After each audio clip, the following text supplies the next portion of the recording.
इस फिल्म की कहानी एक ऐसी सीन से शुरू होती है जिसमें एक टीनेजर को जंगल में भागते हुए दिखाया जाता है। इसके बाद एक औरत सुजैन को दिखाया जाता है जो मैगजीन से कुछ काट रही होती है, और इसके बाद उसका हस्बैंड जॉर्ज आता है और उसे चलने के लिए बोलता है। इसके बाद जॉर्ज अंदर अपनी बेटी से भी चलने के लिए कहता है। तब वो पूछती है, क्या मैं अभी रुक सकती हूँ? इस पर जॉर्ज कहता है, हम जा रहे हैं अगले आधे घंटे में। फिर वही लड़की एमी अपनी दोस्त को सुजैन के बारे में बताती है और सुजैन और एमी गाड़ी से जा रहे होते हैं। उनकी गाड़ी एक रेस्टोरेंट के पास जाकर रुकती है। वे सब अंदर चले जाते हैं। तभी एमी को एक टेबल पर एक आदमी बैठा हुआ दिखाई देता है और तभी उसकी शक्ल डरावना रूप ले लेती है। वो डर जाती है, लेकिन उसकी बात पर किसी को विश्वास नहीं होता। एमी कहती है, मैं घर जाना चाहती हूँ, लेकिन उसका फादर कहता है, पहले हम घर देखने जाएंगे, उसके बाद अपने घर जाएंगे। फिर थोड़ी देर बाद वो एक घर के पास पहुँचते हैं जहाँ पर फॉर सेल का बोर्ड लगा होता है और साथ ही एक आदमी की तस्वीर होती है। जैसे ही एमी उस तस्वीर को देखती है तो वो बताती है यह वही आदमी है जिसको उसने रेस्टोरेंट में देखा था, लेकिन कोई उसकी बात में विश्वास नहीं करता है। कुछ देर बाद वे घर के पास पहुंचते हैं। वहां पर कोई नहीं होता है। वहां पर एक स्पीकर होता है जहां से वेलकम की आवाज़ आती है और यह भी आवाज़ आती है कि आप पूरी तरीके से इस घर को अंदर और बाहर से देख सकते हैं, और कहा जाता है आप स्पीकर पर लगे बटन को दबाने से इस घर के बारे में पूरी जानकारी जान सकते हैं। कुछ देर के बाद एक जीप आती है जिसमें एक और परिवार होता है। उसने पहले ही इस घर को अच्छे से देख लिया था। दोनों फैमिली एक दूसरे से मिलते हैं। फिर जॉर्ज की फैमिली गाड़ी में बैठकर जंगल की तरफ चली जाती है। जैसे ही उनकी गाड़ी जा रही होती है, उनके सामने एक लड़की आती है जिससे उसका एक्सीडेंट हो जाता है। सभी उतरकर उसे देखते हैं और पूछते हैं, क्या तुम ठीक हो? उसके मुंह से खून निकल रहा होता है। वो काफ़ी डरावनी आवाज़ निकालती है और अपने हाथ से एमी के चेहरे को टच करती है। तभी दूसरी फैमिली भी वहाँ आ जाती है और इन सबको अपनी गाड़ी में बैठाकर वहाँ से ले जाती है, और फिर उसी घर में वापस दोनों फैमिली आ जाती हैं। अब दोनों परिवार इस जगह पर पूरी तरीके से फंस चुके होते हैं। तभी वे लोग गाड़ी से जाने का प्रयास करते हैं, लेकिन वापस फिर उसी गाड़ी से उसी घर के पास आ जाते हैं। वहीं दूसरी फैमिली के लोग कहते हैं कि हमें अंदर जाना चाहिए, लेकिन एक औरत बोलती है हमें नहीं जाना चाहिए, और एमी भी बोलती है मैं घर के अंदर नहीं जाऊंगी। एमी का फादर बोलता है, हम सब एक साथ अंदर रहेंगे तो तुम्हें डर नहीं लगेगा। तभी सभी लोग घर के अंदर चले जाते हैं। अंदर काफ़ी अंधेरा होता है। तभी उनमें से एक लड़की को सीढ़ियों पर कोई दिखाई देता है जो एक बच्चे का मुंह दबाया हुआ होता है। तभी सुजैन बोलती है उस लड़की को बुखार लग गई है जिसकी एक्सीडेंट हुई थी। अगले दिन उस स्पीकर से फिर आवाज़ आती है, वेलकम। इस पर सबकी आंखें खुल जाती है और देखते हैं वो लड़की वहाँ पर नहीं है जिसने सीढ़ी पर किसी को देखा था। फिर वे खिड़की से बाहर देखते हैं तो वहाँ पर कोई इंसान अपने कुत्ते के साथ जा रहा होता है।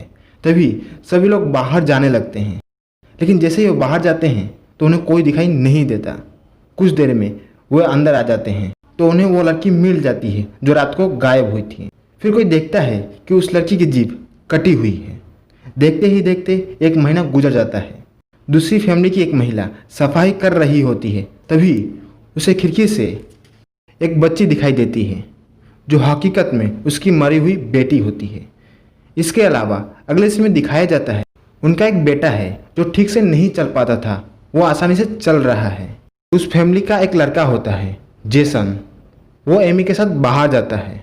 उनके जाने से पहले जेसन का पिता उसे एक गन देता है जिससे वो अपनी रक्षा कर सके। जेसन एमी के साथ बाहर जाता है। तभी एमी को खिड़की में एक बच्चा दिखाई देता है।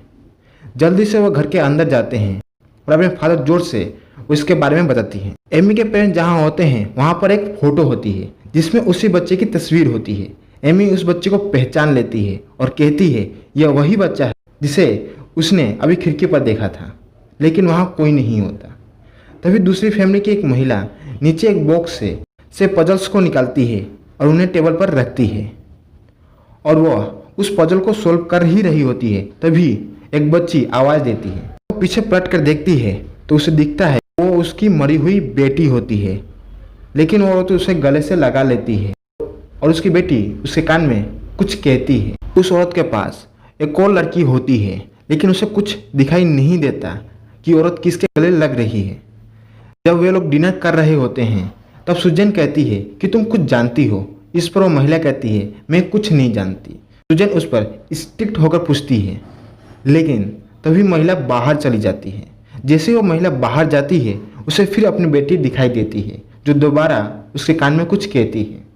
नेक्स्ट सीन में सुजैन अपने सपने में हस्बैंड जॉर्ज को देखती है जो किसी को मार रहा होता है। इसके बाद वो सामने वाली खिड़की के पास एक औरत को बैठी हुई देखती है। तभी उसकी आंखें खुल जाती है और अपने हस्बैंड से कहती है तुम ऐसा नहीं कर सकते। निचले कमरे में एमी पजल को सॉल्व कर रही होती है। वहीं दूसरी फैमिली की एक मेंबर वहां आता है और एमी के पास खड़ी उस स्ट्रेंज लड़की को काफ़ी कुछ सुनाता है। एमी के पिता कहता है कि कुछ नहीं हुआ, सब कुछ ठीक हो जाएगा और मैं तुम्हारे साथ हूँ। अगले सीन में एमी, सुजैन और जॉर्ज एक जंगल में जाने लगते हैं। तभी जेसन का पिता उन्हें गन दिखाकर कहता है तुम एक एक करके यहाँ से जाने का प्लान बना रहे हो। तब जॉर्ज कहता है कि नहीं। अगले दिन एमी अपना मुंह धो रही होती है तो देखती है उसके पीछे एक औरत खड़ी है जिसका गला कटा होता है। दूसरी तरफ सुजैन एक चाकू लेकर वहाँ जाने लगती है। वहाँ एक हथौड़ा होता है, उसे उठाकर जेसन के पिता के कमर पर मारती है, जिसकी वजह से जेसन के पिता मरने लगते हैं। तभी जॉर्ज पूछता है हमें घर जाने का रास्ता कहाँ से मिलेगा। तभी जेसन के पिता की मौत हो जाती है।